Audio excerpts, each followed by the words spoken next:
obrolan seputar situasi Jepara.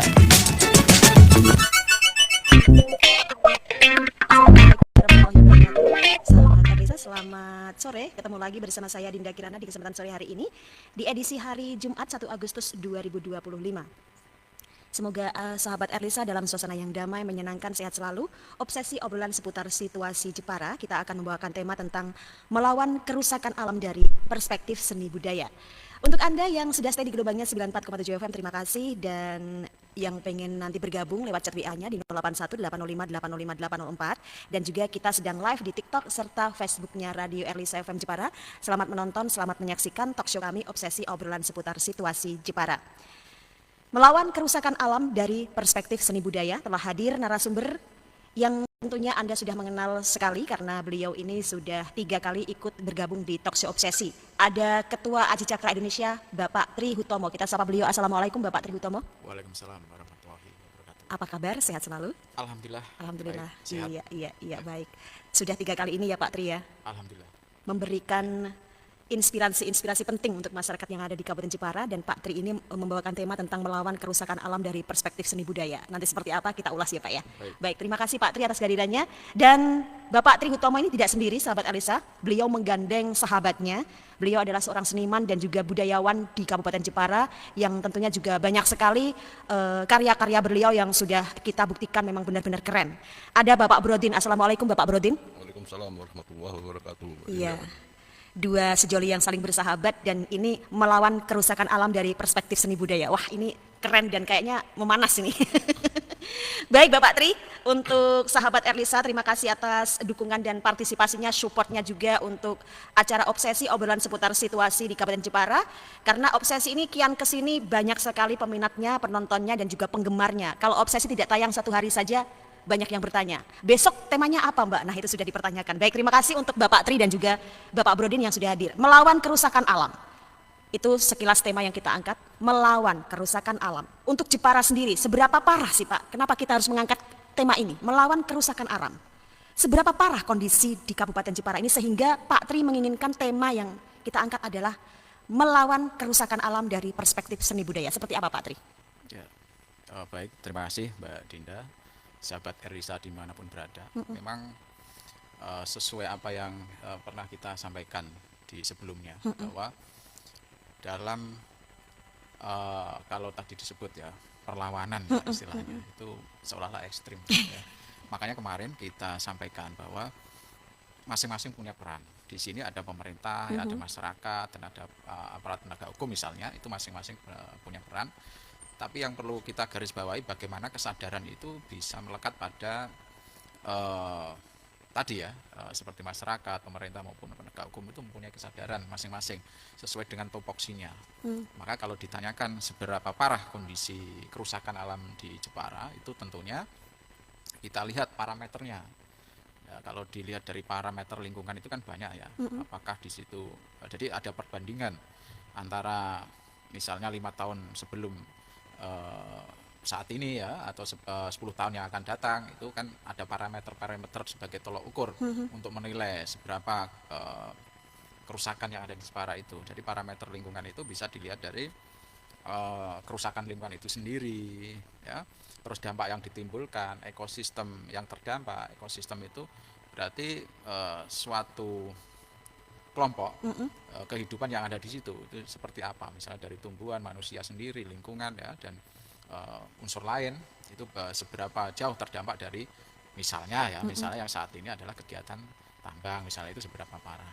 Sehingga kalau ditanya seberapa parah, itu pasti parameternya itu ya, kerusakan lingkungan itu pasti nanti berdampak pada kerusakan ekonomi, itu pun bisa. Jadi karena ketika suatu kegiatan itu berdampak pada kegiatan yang lain, ya ini tentunya juga yang dinamakan kita berkegiatan usaha tapi juga berdampak negatif pada kegiatan usaha lainnya.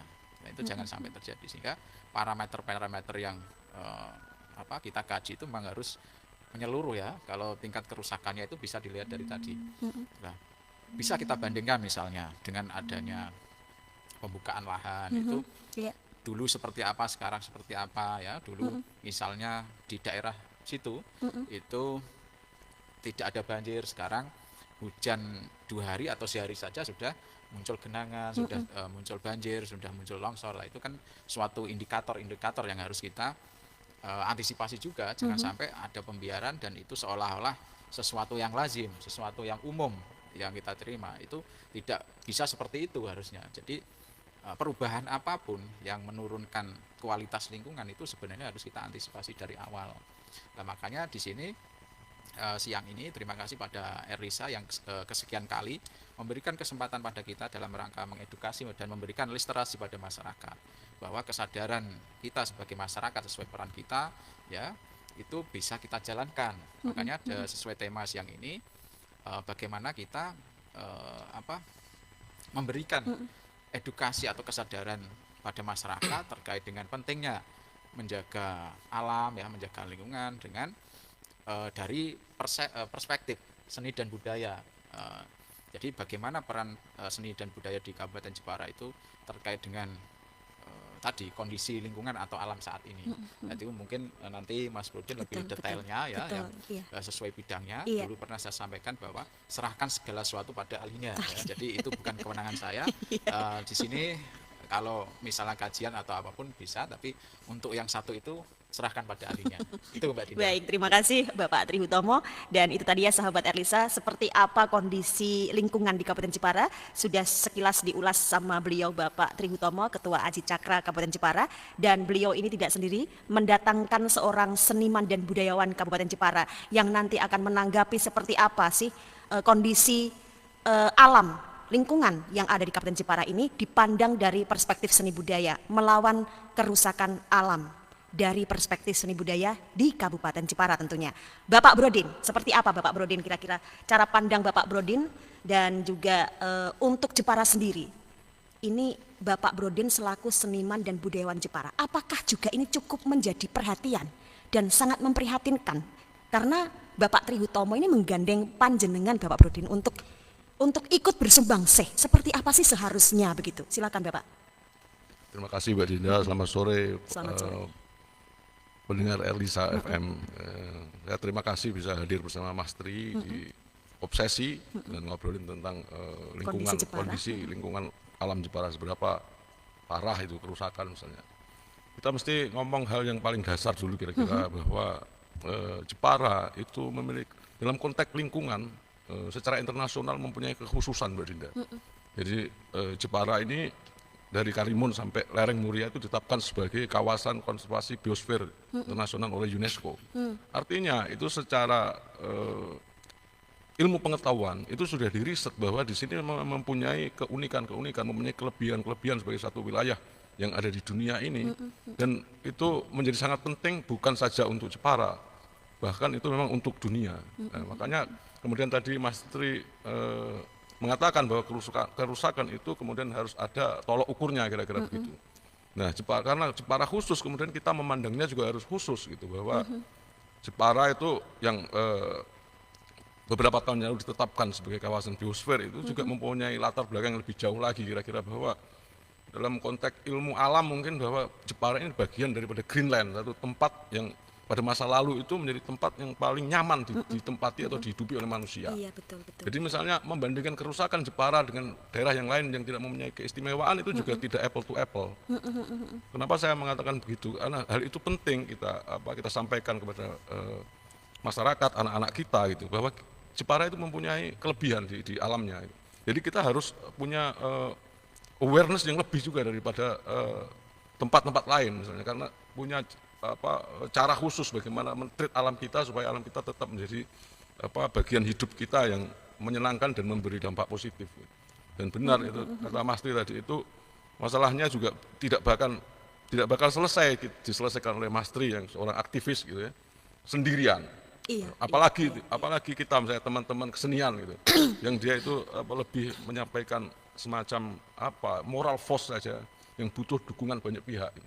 Makanya penyelesaiannya menurut saya masalah lingkungan di Jepara ini juga harus lebih holistik kira-kira gitu, jadi melibatkan semua pihak dan dimulai dengan dasar-dasar yang benar. Dan menurut saya dasar yang paling tepat untuk mulai belajar lingkungan adalah moral. Jadi pendidikan moral itu akan membangun suatu spiritual, artinya spiritual yang ramah lingkungan. Nah, itu kemudian lembaga-lembaga keagamaan dalam hal ini menjadi sangat penting, menjadi bagian yang integral untuk menyelesaikan masalah lingkungan kita. Kira-kira itu dulu. Jadi karena masalah lingkungan ini luasnya luar biasa. Iya. Belum lagi kalau ngomong Mas Tri nanti bagaimana kejadian di Jepara ini yang berhubungan dengan lingkungan nggak selesai 3 hari, 4 hari, Mbak, Betul. secara detailnya. Tapi kira-kira sebagai misal karena kita ngobrol di obsesi, harapan saya itu kita menyampaikan lah balihu ani walau ayah dalam konteks lingkungan ini. Iya. Biar masyarakat Jepara itu ya bangga. Ternyata karena saya yakin bahwa tidak semua masyarakat Jepara mengerti apa kelebihan-kelebihan alam Jepara. Kira-kira itu nanti kita tambah lagi setelah Mas Tri bercerita banyak tentang realitas hari ini. Karena itu yang menarik, banyak yang up to date hari ini. Iya. Tadi saya juga dapat settingan, tapi kita harus on track juga, kita bicara sesuai tema saja. Pelan-pelan gitu ya. Baik, terima kasih Bapak Brodin. Wah ini. Dan seperti yang Pak Brodin sampaikan, sahabat Erlisa, bahwa Jepara ini sebetulnya adalah lingkungan yang sangat keren, kota yang sangat luar biasa, indah, alamnya juga kita kaya dengan segala sesuatu yang ada di Kabupaten Jepara, tapi kenapa harus dirusak begitu intinya. Tadi sekilas kalau kami mendengarkan dan menyaksikan penjelasan dari Bapak Brodin, sangat disayangkan kenapa lingkungan di Kabupaten Jepara ini harus dirusak, padahal Jepara ini begitu keren. Dan untuk Anda sahabat Erlisa yang pengen gabung di talk show sore hari ini, untuk masuk di TikTok dan juga Facebooknya Erlisa FM Jepara, karena kita sedang siaran langsung melawan kerusakan alam dari perspektif seni budaya, itu tema yang kita angkat. Bagi Anda yang ingin bergabung juga di chat WA-nya, silakan di 081805805804. Kembali ke Bapak Tri Hutomo sekarang, tentang cara elegan Pak. Tadi sempat kita mendengarkan penjelasan dari Bapak Brodin sebagai opening kata yang disampaikan, kalimat yang disampaikan Bapak Brodin, bahwa intinya adalah Jepara ini keren dan indah, jangan sampai dirusak. Sangat disayangkan kalau Jepara ini dirusak lingkungannya begitu. Terus kemudian yang kami tanyakan kepada Bapak Tri Hutomo selaku sosok yang mengundang Bapak Brodin sebagai seniman dan seni budaya, karena Jepara ini indah dari pandang perspektif seni budaya, Jepara ini keren dari cara pandang Pak Brodin. Cara elegan dalam melawan kerusakan alam ini harus bagaimana Pak kalau seperti ini? Untuk memberitahu masyarakat agar sadar lingkungan ini seperti apa. Kemudian kolaborasi dengan pemerintah ini harusnya bagaimana? Agar semuanya mengerti gitu. Ini loh Jepara yang indah dan keren menurut pandangan Bapak Brodin selaku seniman dan budayawan. Monggo. Ya, jadi baik. Itulah kenapa kita hadirkan tamu istimewa. Jadi dari bahasa-bahasanya itu yang selalu menggugah saya. Jadi kita harus update apa istilah-istilah. Memang beliaunya ini kalau jadi universal, jadi bukan hanya sekedar menyampaikan secara lokal, tapi itu adalah pesan pada semuanya, ya, apa yang disampaikan beliau itu betul. Jadi kalau ada istilah adalah bumi sebagai tempat bermain yang indah, itu juga masyarakat Jepara pada khususnya harus mengetahui itu, bagaimana potensi-potensi yang di Jepara sendiri, seperti yang disampaikan Mas Brodin tadi. Jadi bagaimana kita tinggal di suatu daerah tidak mengetahui potensi yang ada di dalamnya, sehingga orang-orang yang memiliki atau mengetahui potensi tersebut tapi dimanfaatkan dengan cara-cara yang tidak baik atau di luar aturan hanya untuk suatu ego atau kepentingan, ya, kepentingan sektor perekonomian saja tanpa memperhatikan sektor yang lain, itu yang disayangkan. Nah, terus bagaimana yang seharusnya kita lihat dulu bagaimana peran langkah dalam skala yang elegan tadi, ya. Elegan tentu kalau yang elegan itu masih tahap awal, ya, ketika langkah-langkah dalam perlawanan itu bagaimana itu dikatakan elegan, tentu dari dasar di sini harus mengetahui dulu bagaimana potensi yang di Jepara, bagaimana alam-alam yang di Jepara potensial seperti apa. Lah, masyarakat umum ini memang tidak semuanya paham atau tahu, ya, dan itu harus kita akui. Dan ya pejabat yang berwenang ini sama juga, ketika mereka belum mengetahui sepenuhnya, ya, apa yang mereka harus lakukan dalam menjaga potensi. Menjaga potensi itu kalau mereka tahu potensinya. Ketika mereka belum tahu, jadi mereka juga akan kebingungan kan seperti itu. Jadi edukasi literasi kemarin yang kita sampaikan ya, bagaimana kita memberikan edukasi dan memberikan literasi sehingga jangan sampai ada langkah terakhir yaitu suatu penegakan. Itu harus kita pahamkan. Langkah-langkah elegan itu dari person atau kebijakan atau apa, jadi secara personal ya langkahnya itu seperti apa, paling tidak kita bisa mengevaluasi pada diri kita.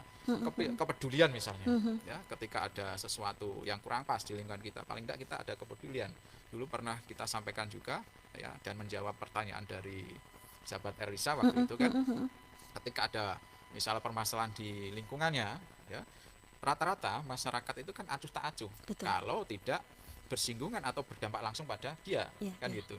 Sehingga di sini perlu kepedulian, ya, kepedulian tadi. Jadi langkah elegan ya paling tidak kita secara personal itu merasa peduli dulu dengan kondisi lingkungan kita. Ya, setelah itu baru secara universal atau lebih besar lagi. Dan yang selanjutnya tentu kebijakan. Nah, ini kebijakan tentu ranahnya pemerintah. Makanya di situ masyarakat, pemerintah maupun penegak hukum itu memiliki peran masing-masing. Nah, ini bisa bersinergi dilakukan secara elegan untuk memberikan pemahaman itu. Jadi perlawanan itu kan memang tidak harus penegakan hukum. Penegakan hukum itu yang saya sampaikan kemarin itu adalah langkah terakhir. Tapi di sini ada tahapan-tahapan awal yang harus dijalankan. Tapi realitanya apakah tahapan itu sudah dijalankan masing-masing itu ya? Masyarakat menjalankan perannya, pemerintah menjalankan perannya, terus penegak hukum menjalankan perannya ya. Dan itu melalui kesadaran. Sama seperti tema sore ini. Bagaimana dari perwakilan seni budaya itu bisa melakukan kalau bisa dibilang itu kontribusi ya pada bagaimana menjaga lingkungan. Karena gini, saya melihat jadi seniman dan budaya ini tidak ada sekat di situ. Dalam arti ketika beliau-beliau ini melakukan suatu gerakan ya, suatu edukasi itu murni pure, tidak ada sekat-sekat di sini dalam arti suatu kepentingan, entah itu kepentingan kelompok tertentu atau politik. Ya inilah. Jadi kemurnian itu. Jadi ketika tidak ada sekat itu, akhirnya memang langsung menyentuh ke alam ya, langsung menyentuh ke lingkungan. Yaitu yang kita harapkan dari peran-peran dari teman-teman itu, saya kira sudah sejak lama ya, dengan cara-cara yang elegan sudah pernah dilakukan oleh teman-teman seniman dan budaya itu. Sudah pernah ya dilakukan. Okay. Itu bahkan di kasus Karimun Jawa kita mendapatkan support yang luar biasa dari teman-teman seniman dan budaya dengan caranya sendiri ya, cara-cara elegan tadi. Kalau kita kan bisa sampai langkah ekstrim kan gitu. Kalau teman-teman seniman dan budaya itu langkah-langkahnya elegan sekali, halus gitu ya, pelan-pelan lembut gitu. Iya. Aman. Baik, terima kasih Bapak Tri Hutomo. Dan di sini sahabat Erlisa yang sudah masuk lewat chat WA-nya di 081805805804, terima kasih. Juga yang sudah komen-komen di TikTok dan juga Facebooknya Erlisa FM Jepara, kami ucapkan terima kasih. Talk show kita sore hari ini melawan kerusakan alam dari perspektif seni budaya. Pak Brodin sekarang. Seperti yang disampaikan oleh Bapak Tri Hutomo bahwa di sini memang perlu ada perhatian khusus, dan seperti yang disampaikan Bapak Tri Hutomo juga bahwa kita bekerja sesuai dengan, kita melakukan hal-hal ini, perlawanan ini sesuai dengan pos-posnya masing-masing. Kalau pemerintah harus seperti ini, kalau masyarakat harus begini, kalau seniman dan budayawan juga cara melawannya halus lembut dengan bahasa-bahasa budayawan itu tadi, bahasa-bahasa seninya itu tadi. Dan dari Bapak Brodin sekarang, seperti apa sih seharusnya dan kondisinya di lapangan saat ini? Yang Pak Brodin ini notabene kalau kami melihat ini benar-benar sangat aktif sekali untuk melihat lingkungan-lingkungan yang mungkin tercemar begitu ya Pak Brodin ya. Kami melihat lingkungan yang tercemar, lingkungan yang dirusak, Pak Brodin ini sangat aktif sekali di sana. Kira-kira seperti apa harusnya kita sebagai masyarakat Jepara bersikap, dan separah apa kondisi di lingkungan saat ini Pak Brodin? Mungkin perlu disinggung sedikit tentang sesuatu hal yang terjadi begitu loh Pak. Sesuatu hal yang terjadi baru-baru ini gitu loh. Ada apa sih sebetulnya? Separah apakah gitu loh Pak? Kami itu pengen tahu. Jadi masyarakat yang awam ini yang belum tahu sama sekali itu biar ngerti, oh ya Allah separah ini toh gitu. Silakan Pak. Terima kasih Mbak Dinda, dan selamat sore lagi pemirsa Erlisa ya. Saya kembali lagi pada hal yang dasar. Jadi ketika ditanya sebagai orang kesenian, saya nggak pernah mengeklaim bahwa itu saya seniman atau budayawan, itu masa bodoh lah. Tapi bahwa kita harus menyelesaikan masalah-masalah kebudayaan di Jepara bersama-sama, itu sesuatu yang keniscayaan menurut saya yang harus kita lakukan bersama itu ya. Kalau tadi saya di awal prolog saya sudah mengatakan betapa hebatnya alam Jepara itu, kemudian berikutnya apa yang terjadi Apa yang kerusakan terjadi? hari ini. Iya. Jadi kalau kerusakan itu dibandingkan tempat yang tidak istimewa itu nanti bisa dianggap sama. Tapi karena kita punya keistimewaan itu berarti kerusakannya itu luar biasa, parah. Gitu. Jadi kalau mau kasus-kasus yang real, yang pernah dilewati, ya semuanya itu dilewati Mas Tri. Saya dalam konteks lingkungan lebih banyak di belakang Mas Tri untuk membackup kebutuhan-kebutuhan yang ada hubungannya dengan kesenian, penggalangan massa, edukasi massa dengan cara kita masing-masing, kira-kira kan seperti itu. Jadi kasus Karimun Jawa itu kasus yang menginternasional, hampir semua orang tahu Sampai lah viral kira-kira itu ya. karena kita tahu di belakang tambak itu kemudian ada siapa, proses hukumnya juga kita tahu, ada di media gitu. Jadi tidak ada bedanya apa yang terjadi di Jepara yang terjadi di Indonesia pada umumnya, kira-kira ya hampir sama gitu ya. Terus kita berjibaku, Mas Tri tahu lah bagaimana kita mencari dukungan, karena Jepara juga secara infrastruktur yang untuk menyelesaikan masalah lingkungan kita juga menurut saya kurang. Jadi kita harus bersinergi dengan teman-teman yang lain dari pusat, dari Indonesia, dari luar negeri untuk menyuarakan hal-hal seperti itu, karena di sini kesadaran itu, nah ini kata kuncinya adalah kesadaran. Kesadaran. Jadi bagaimana kita bisa membangun lingkungan yang baik tanpa kesadaran atas lingkungan, tidak akan nyampe kita. Nah kesadaran itu lahir dari pendidikan moral, etika. Jadi ketika ada moral dan etika, kemudian kita baru ngomong tentang ilmu yang secara umum disebut dengan sains hari ini, gitu, kira-kira gitu. Jadi kalau kemudian sains itu didampingi oleh etik dan moral yang baik, dia akan efektif. Tapi kemudian kalau sains itu dia seperti senjata saja, kalau dipakai oleh orang yang salah, dia juga akan menjadi berbahaya. Kira-kira tentang lingkungan juga seperti itu, karena nanti permasalahan kerusakan lingkungan itu kemudian biasanya kita dibenturkan langsung dengan masalah ekonomi semata-mata. Jadi masalah kehidupan kita itu juga enggak ekonomi melulu gitu. Ada hal yang lain. Iya. Dan satu hal yang paling penting di Indonesia dan di seluruh dunia saya kira, tentang membangun sebuah masyarakat, sebuah negara atau sebuah wilayah itu, kerusakan lingkungan itu tidak pernah terkonversi sama sekali dengan nilai rupiah atau uang atau apapun. Jadi kalau misalnya satu tempat atau negara mengatakan hari ini secara ekonomi berhasil, misalnya naik 5%, 4%, itu kalau kemudian dia diurai dari permasalahan lingkungannya, itu belum tentu, bisa saja dia minus 100%. Itu pemikir-pemikir lingkungan saya rasa dari tahun 80-an, 90-an sudah memikirkan hal itu, tapi permasalahannya juga tadi kembali menurut apa yang dikatakan Mas Tri ya. Jadi itu kerja bareng. Makanya dalam saya membuat catatan sebenarnya, saya mengangan-angan lah, bahwa ketika kita ada masyarakat itu ada satu kutipan ya. Jadi peradaban besar biasanya dibangun di atas spiritualitas bangsa. Jadi orang-orangnya, manusianya itu punya spiritualitas. Jadi dia bisa menjadi suatu bangsa yang besar. Contohnya ada di Jepara juga. Ada ya. Era Sima itu dicatat. Kenapa kemudian Sima itu mencapai puncak kejayaannya, Kalingga mencapai puncak kejayaannya? Karena di situ menurut catatan Itsing itu kita dalam era itu agama Buddha ya. Di sini tuh pusatnya belajar agama Buddha, spiritual gitu. Ini kita ngomong dalam konteks yang umum kira-kira. Jadi dari situlah kemudian Sima berlaku adil karena moralnya baik, punya etika, kira-kira begitu. Jadi ini adalah dasar. Jadi kesadaran yang seperti ini itu harus kita bangun bersama lewat literasi, dan media itu kunci, Mbak Dinda, itu bagian yang sangat penting dan tidak bisa dipisahkan dari sebuah gerakan. Jadi, Betul. terus kemudian aturan. Nah, kalau kita ngomong aturan itu nanti sudah masuk dengan pemerintah, karena kemudian siapa sih yang membuat aturan? Setelah itu kemudian penegakan aturan atau law enforcement gitu. Jadi mereka yang terlibat itu siapa saja sih? Ini orang yang punya kesadaran lingkungan atau tidak sih? Ya, kemudian itu bisa kita evaluasi. Terus yang paling penting tadi memang leadership atau political will, dan lebih lagi ke political action. Jadi bukan cuma will aja, dia perlu dibuktikan pada sebuah pemimpin yang baik itu kemudian harus mempunyai aksi politik yang kemudian berpihak kepada pelestarian alam, kira-kira gitu. Karena alam kita mahal harganya. Jadi saya kira ketika kita mampu mempertahankan alam Jepara yang, tahu nggak Mbak Dinda, kenapa keistimewaannya? Kita itu punya alam yang namanya segoro gunung. Tidak semua orang punya, tidak semua wilayah punya hal itu. Betul. Jadi misal yang bisa dibandingkan yang dekat itu dengan Bali. Sebenarnya kalau kita kemudian membangun dengan spiritualitas yang benar, tidak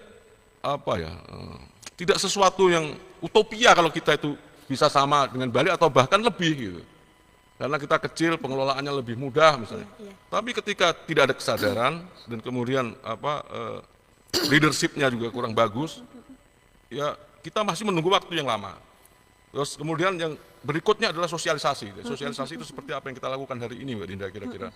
Jadi di situ media penting, terus institusi pendidikan, kemudian ormas-ormas keagamaan dan segala macam itu juga perlu menyuarakan tentang bagaimana kita menjaga lingkungan yang baik, supaya lingkungan yang baik itu melahirkan orang-orang yang baik juga. Nah, itu jangan salah bahwa kerusakan kepada lingkungan secara psikologis nanti ketika dia diteliti, itu juga berpengaruh kepada manusianya.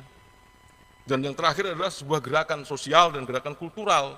Ketika semua stakeholder itu sudah menyadari dan memiliki kesadaran tentang lingkungan, mempunyai kebanggaan tentang Jepara yang segoro gunung, Jepara dengan kekayaan alamnya yang luar biasa, kemudian seperti yang dikatakan oleh Mas Tri tadi, terjadi sinergitas yang maksimal antara masyarakat, pemerintah, LSM, ormas, itu bukan kemudian yang menjadi berita itu selalu dasarnya adalah bad news is good news. Itu saya nggak suka seperti itu.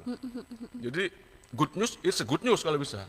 Jadi bagaimana kita misalnya Erlisa nanti memberitakan kemajuan di lingkungan kita, di obsesi gitu. Itu dobrakan gitu. Jangan sesuatu apapun ada gium atau terminologi yang dibawa dari barat selalu kita ikuti gitu. Kita punya cara sendiri untuk menyelesaikan Jangan apapun. bad news is a good news. Iya, maksudnya itu bukan pilihan. Good news is good news. Is Gitu. a good news. Ya, kalau misalnya nanti di sini beritanya, oh ini pantai kita sudah bersih, ikan sehat. Tapi Jadi, pada kenyataannya, loh, maksud saya itu ketika terjadi sinergi nanti kita harus seperti yakin itu. bahwa Iya. kalau kita punya kesadaran kita bisa merubah. Tapi kalau tidak, ya tugas kita masih seperti ini, kok mengompori di sana sini sampai mungkin sampai tua dan sampai kita mati. Tapi itu tugas kita, gitu, kira-kira begitu, Mbak. Iya, waduh, luar biasa ya Bapak Brodin, ini memang benar-benar seniman dan budayawan. Pilihan yang sangat tepat ini Pak Tri untuk berdialog di talk show Obsesi kali ini, dan semoga semua masyarakat di Kabupaten Jepara termasuk juga pemerintah Kabupaten Jepara tergugah dengan yang disampaikan Bapak Brodin. Di sini ada beberapa tulisan yang saya kutip, membangun lingkungan tidak pernah terkonferensi, ini memang benar. Kemudian penegakan aturan yang harus dilakukan oleh pemerintah tadi, leadership, sosialisasi, gerakan sosial atau gerakan kultural, karena Jepara ini segoro gunung, bahasanya ini loh. Luar biasa, bener. Baik, terima kasih ya untuk Bapak Brodin, dan untuk sahabat Erlisa silakan bisa masuk lewat chat WA-nya di 081805805804 dan juga TikTok serta Facebooknya Erlisa FM Jepara. Kembali ke Bapak Brodin, setelah kita mendengar penjelasan dari kembali ke Bapak Tri maksud kami, setelah kita mendengarkan penjelasan dari Bapak Brodin seperti tadi, yang berapi-api menjelaskan betapa Jepara ini memang sangat istimewa. Seperti apa sih seharusnya pemerintah ini bersikap begitu Pak? Banyak loh tuntutan yang diinginkan oleh Bapak Brodin, ada beberapa aturan yang harus dilakukan oleh pemerintah ini. Seperti apa sih seharusnya gitu, supaya apa yang disampaikan Bapak Tri ini nanti siapa tahu berguna untuk kita semua, pemerintah juga, harusnya bagaimana gitu? Iya, jadi kalau kita memang tidak bosan-bosan Mbak Dinda, dimanapun forum resmi ataupun diskusi-diskusi itu memang kita sampaikan. Karena apa? Realitanya di lapangan ya. Contoh saja yang saat ini kita tangani masalah tambang, ya itu beberapa kali audiensi di pemerintahan misalnya. Di situ ada tuntutan masyarakat, ada kerusakan lingkungan dan tuntutan masyarakat. Bagaimana merehabilitasi itu? Tadi ini nyambung dengan apa yang disampaikan oleh Mas Brodin. Jadi kerusakan lingkungan itu sampai sekarang memang tidak terkonversi. Dalam arti ketika terjadi kerusakan itu paling tidak tanggung jawab kita itu kan merehabilitasi atau mengembalikan lingkungan tadi. Cuma permasalahannya ya, kenapa belum terkonversi sampai sekarang itu? Ini tanggung jawab siapa? Itu pun kita tanyakan di forum resmi ataupun dengan surat. Sampai sekarang juga belum ada tanggapan. Itu artinya di sini ada tidak kejelasan atau kebingungan dari pemangku kebijakan sendiri. Ketika sudah terjadi dampak, ketika terjadi dampak, ini mereka kebingungan dalam hal menegakkan aturan. Ya, aturan di lingkungan itu memang unik. Jadi kasus lingkungan itu pasti ada pidana dan perdata. Ya, ketika perdatanya ini ya, yang sampai sekarang itu memang kita lihat itu belum dilakukan penegakan. Kalau kita lihat kerusakan lingkungan di Jepara itu sangat luar biasa ya. Jadi seolah itu tadi yang saya sampaikan, seolah itu adalah sesuatu yang lazim. Dan kita juga prihatin juga ya, baru beberapa hari yang lalu ada kejadian terulang lagi. Jadi dan ada korban jiwa. Kalau kita catat di wilayah utara, wilayah selatan itu ada 4 kejadian seperti itu. Dan itu sangat kita sayangkan.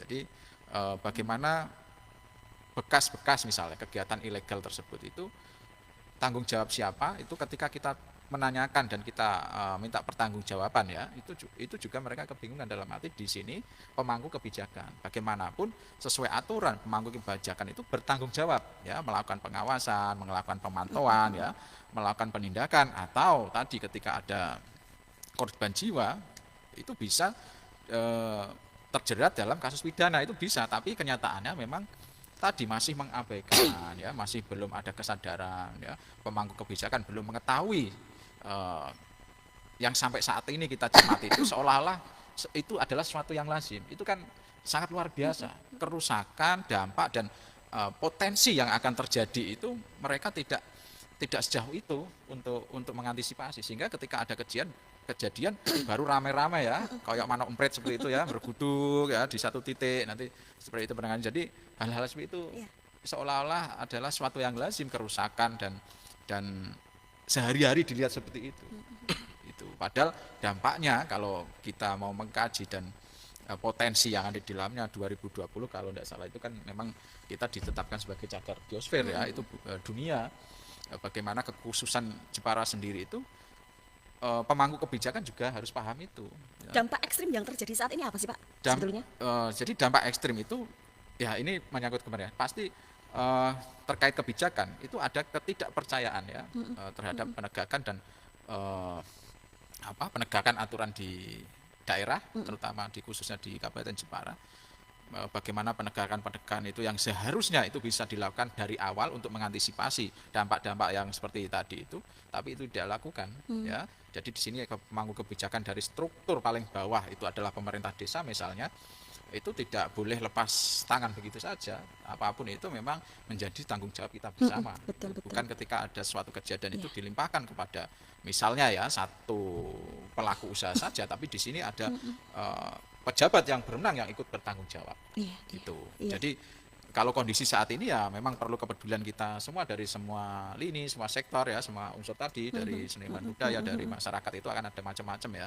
Ada akademisi, seniman dan budaya dan profesi-profesi lain itu bisa melakukan sesuai dengan kapasitasnya dalam hal tujuan yang baik untuk menjaga lingkungan. Baik, terima kasih Bapak Tri dan juga Mas Brodin atas apa yang disampaikan tentang tema yang kita angkat saat ini, melawan kerusakan alam dari perspektif seni budaya, dan luar biasa, semoga ini bisa terselesaikan dengan baik. Kedepannya dari pemerintah Kabupaten Jepara juga ada tanggung jawab penuh untuk memberikan sebuah solusi seperti apa seharusnya.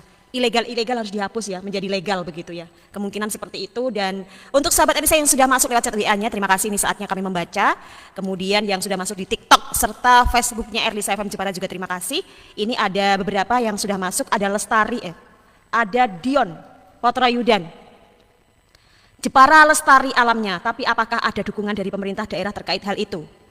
Dion di Potroyudan, seperti yang disampaikan oleh Bapak Brodin tadi, bahwa Jepara ini istimewa, Jepara ini keren, tapi kenapa harus dirusak? Kemudian dari tidak menyebutkan namanya, di Jepara banyak tambang galian C, Bapak-bapak. Apakah itu bagian dari ilegal? Mohon penjelasannya, terima kasih. Oh, dari Angga di Jepara itu tadi ya, Angga di Jepara. Kemudian yang masuk di TikTok dari Kustam Ere, monggo ngopi bareng Kang Brodin sama Mas Tri, ojo ngamuk no radio. Baik, terima kasih Pak Kustam Ere ya. Ini mungkin Kustam DKD ya. Ya, betul. Ya, terima kasih Mas Kustam sudah bergabung. Dan kemudian itu dulu ya. Nanti kami baca lagi. Silakan bisa ditanggapi Mas Brodin, Mas Tri. Ini saya dulu ya. Jadi dukungan pemerintah tadi ya, sampai dukungan pemerintah seperti apa? Dukungan pemerintah dalam hal ini tentu dalam hal kebijakan. Jadi pemerintah pemangku kebijakan itu berwenang untuk membuat kebijakan-kebijakan yang dalam hal ini adalah penegakan aturan. Dia membuat aturan tapi tidak ditegakkan. Itu kan tanda kutip ya, padahal aturan itu dibuat juga dengan anggaran. Nah, ini kalau jauh lagi kita kupas malah lebih dalam ya. Terus bagaimana memang benar, jadi ini ada kaitannya saya kira, ada pertanyaan tambang galian sih memang banyak. Apakah itu termasuk ilegal ya? Makanya dulu pernah kita sampaikan di pertemuan sebelumnya bahwa ini ada kaitannya kerugian yang disampaikan Mas Burdin tadi. Bagaimana suatu kerugian lingkungan itu kalau ditafsir ya, kalau ditafsir itu memang saya kira untuk merehabilitasi itu saya kira membutuhkan anggaran yang luar biasa. Makanya hal yang perlu atau pemerintah bisa lakukan itu yang dulu pernah saya sampaikan. Bagaimana mensosialisasikan tidak henti-hentinya dalam bentuk apapun. Entah itu dalam bentuk baliho-baliho besar ya di titik-titik tertentu yang terdekat dengan lokasi yang berpotensi itu dilakukan kegiatan ilegal, sosialisasi terkait aturan, yaitu satu langkah untuk mengantisipasi kerusakan atau kerugian negara yang lebih dalam. Karena kerugian kegiatan ilegal dalam hal ini misalnya di sini ada tambang galian itu ilegal, itu pasti kerugian negara, masyarakat, lingkungan ya, termasuk infrastruktur itu kan merugikan negara juga. Jadi itu bisa diantisipasi dengan tadi, salah satunya adalah sosialisasi aturan. Nah, ketika pemerintah sudah menjalankan kewajibannya untuk sosialisasi itu, saya kira tidak ada alasan lagi untuk suatu penegakan. Nah, jadi hal-hal itu harus dijalankan ya. Itu dari tadi ada dua pertanyaan mungkin. Jadi kalau yang seperti yang saya sampaikan tadi, ilegal kemudian dilegalkan begitu. Ya itu salah satu bagaimana sosialisasi aturan itu ya. Ketika masyarakat paham aturan itu, sehingga pemerintah tidak ada alasan untuk melakukan penegakan. Lah, secara kasat mata misalnya tambang kegiatan lah ya. Kalau di sini kan tadi tambang galian, kegiatan ilegal. Ya. Hal yang paling mendasar itu sebelum melakukan kegiatan itu pasti ada sosialisasi terhadap masyarakat terdampak yang terdekat di situ atau masyarakat di lingkungan situ, disosialisasikan terkait dengan adanya akan dilakukan kegiatan misalnya. Nah, di dalam sosialisasi itu pasti sampaikan dampak positif maupun negatif. Jangan hanya angin surga yang dulu saya sampaikan, hanya angin surga saja disampaikan tapi tidak fair menyampaikan dampak negatifnya. Jadi salah satu dasar untuk mengetahui bahwa itu proses tahapan, tapi itu bukan izin ya. Itu hanya tahapan proses kalau kegiatan itu akan dilakukan secara legal, akan dilakukan secara legal karena perizinan itu dasarnya tadi. Itu harus. Tapi kalau itu tidak dilakukan, tapi di situ sudah dilakukan kegiatan, ya itu bisa tanda kutip adalah ilegal. Gitu kan. Kalau legal nggak masalah ya? Nggak masalah. Kita ini yang dibahas adalah yang ilegal. Tapi gini, kemarin ada pertanyaan juga bagus ya. Kegiatan legal tapi merusak. Kan itu. Ada itu juga. Ya, kegiatan legal tapi merusak. Juga merusak. Kegiatan ilegal tapi tidak merusak. Sama-sama merusak. Sama-sama merusak. Kan gitu. Jadi kegiatan legal bisa juga merusak. Karena apa? Perizinan dasar itu pasti ada tahapan yang tidak dilakukan atau terjadi manipulatif data. Itu yang kita cermati. Jadi kegiatan, karena ketika ilegal itu pasti sudah melalui kajian yang ketat. Ya. Entah itu nanti sampai di pertengahan itu ada jaminan reklamasi atau apapun itu pasti dilalui dengan kajian yang ketat. Berarti legal belum tentu tidak merusak ya Pak ya? Iya, betul. Kalau permasalahan lingkungan. Betul.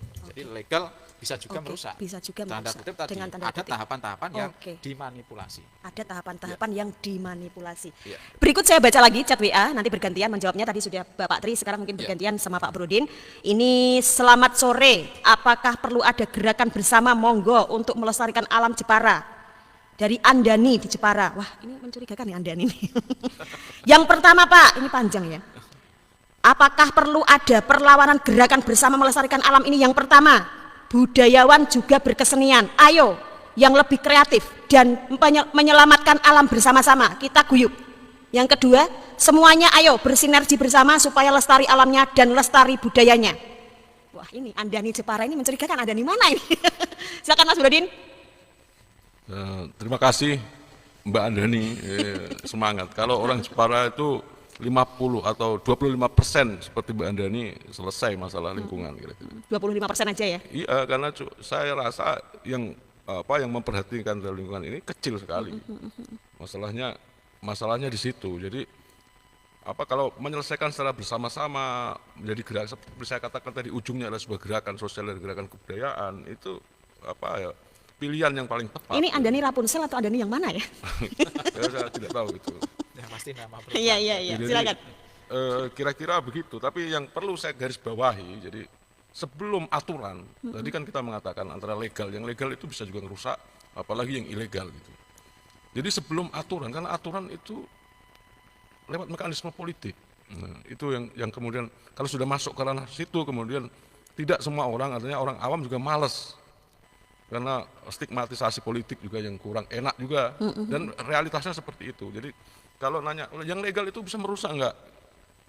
Indonesia ini dirusak oleh sesuatu yang legal dalam bentuk yang sangat masif, Mbak Dinda. Kira-kira seperti itu. Jadi, Legal pun bisa berbahaya ya. bisa, karena makanya yang menjadi dasar itu bukan legal atau ilegal dulu, tapi ilmu. Ilmu.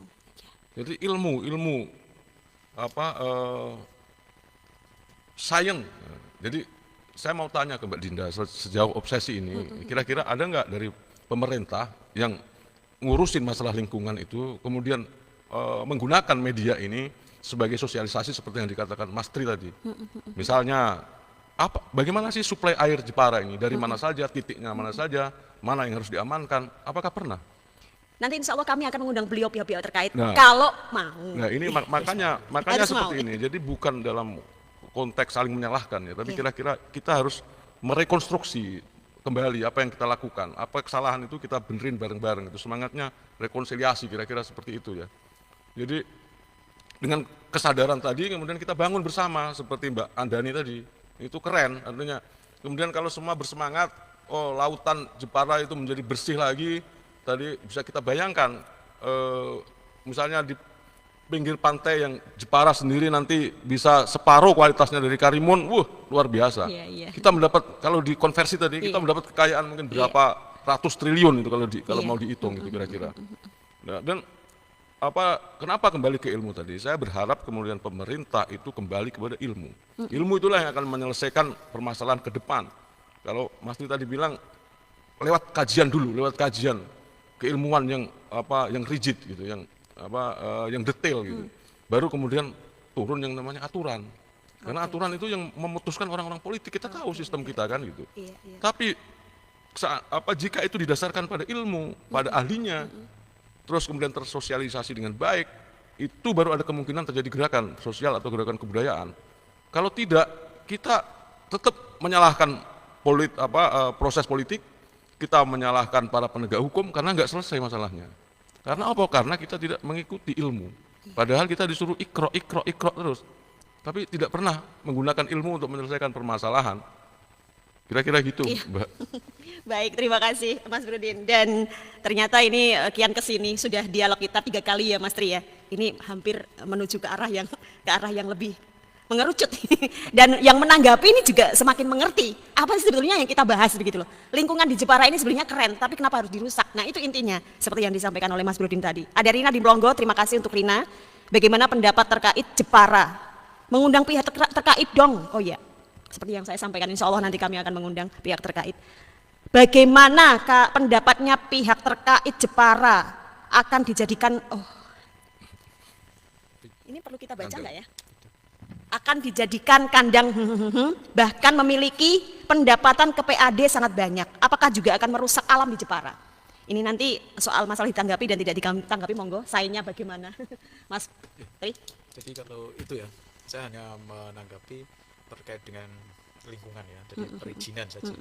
Jadi apapun itu pasti ada perizinan lingkungan itu, perizinan yang paling dasar itu harus dilalui. Jadi perizinan lingkungan itu harus melalui tadi riset yang sangat luar biasa, termasuk dampak-dampaknya. Jangan kita harus fair menyampaikan, jadi dampak positif maupun negatif. Kalau PAD tinggi tadi itu positif, dan negatifnya harus secara fair kita. Ini secara umum ya, bukan hanya masalah tadi. Karena yang kita jalani selama ini, ketika kegiatan usaha itu melakukan konsultasi publik, itu biasanya hanya disampaikan tadi angin surga atau dampak positifnya saja. Sementara mereka tidak fair menyampaikan dampak-dampak negatif atau potensi-potensi negatif yang akan terjadi dengan adanya kegiatan mereka.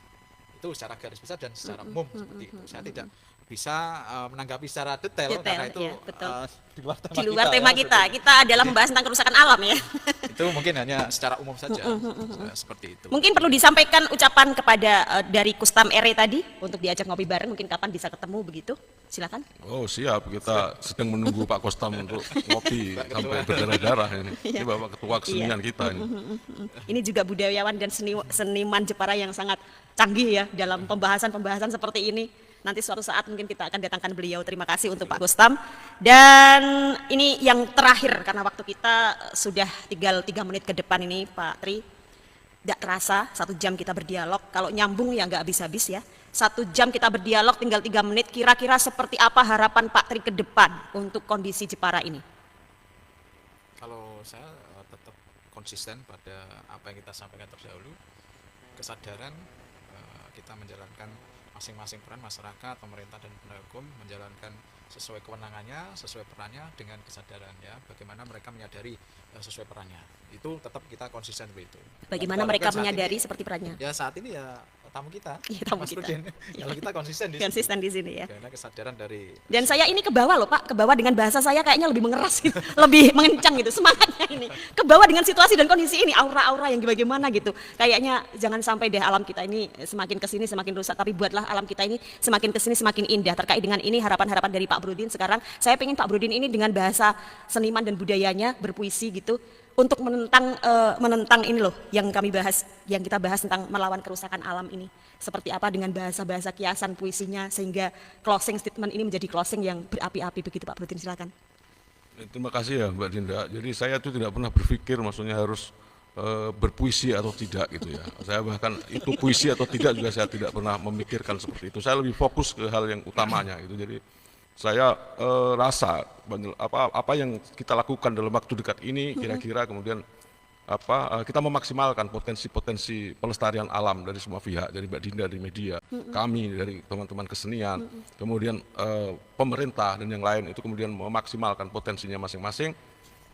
Terus ada satu lagi harapan yang penting, itu harapan kepada pemimpin saya di Jepara yang masih muda itu, kemudian melakukan gerakan atau melakukan tindakan membangun Jepara ini yang ramah lingkungan kira-kira gitu. Karena saya juga melihat dari kejauhan gitu. Sekarang kayaknya dengan pemimpin-pemimpin muda ini ada semacam pembangunan yang lebih modern kira-kira gitu ya, untuk Karimun, untuk daratan dan sebagainya itu. Dan kita berharap dan juga mengingatkan tetap konsentrasi kepada lingkungan, jangan sampai nanti mengorbankan lingkungan itu mahal sekali, taruhannya itu sangat mahal. Jadi saya berharap dalam 5 tahun ke depan kemudian tidak terjadi kerusakan-kerusakan yang akan merugikan semua pihak, bahkan bukan merugikan kita hari ini, merugikan anak cucu kita. Itu pesan saya pada pemimpin kita hari ini. Itu yang bisa saya sampaikan, Mbak Dinda. Iya. intinya pembangunan berkelanjutan itu Pembangunan. harus dipegang penuh gitu. Pembangunan berkelanjutan harus dipegang penuh. Terima kasih. Ini waktu kita sudah habis dan terima kasih atas kehadirannya di Radio Erlisa FM Jepara. Memaksimalkan potensi masing-masing. Pembangunan juga harus penuh. Pemerintah ayo melakukan tindakan yang ramah lingkungan. Kemudian konsentrasi terhadap lingkungan, jangan merugikan masyarakat karena lingkungan kita rusak. Terima kasih Bapak Brudin dan juga Bapak Tri. Terima kasih untuk sahabat Erlisa yang sudah banyak bergabung. Kita nanti akan berkelanjutan terus dan insya Allah nanti di tahap-tahap ke depan sambil menggandeng pihak-pihak terkait, semoga bisa berkenan beliau-beliau untuk hadir di Radio Erlisa FM Jepara. Dan untuk sahabat Erlisa, akhirnya usai sudah talk show obsesi kali ini. Masih bergemuruh situasinya, tetapi ke depan kita nyambung lagi ya. Semoga ada waktu dan ada kesempatan. Dan jangan dilewatkan, kami akan hadir kembali Obsesi di besok hari Senin, karena Sabtu dan Minggu kita selalu libur.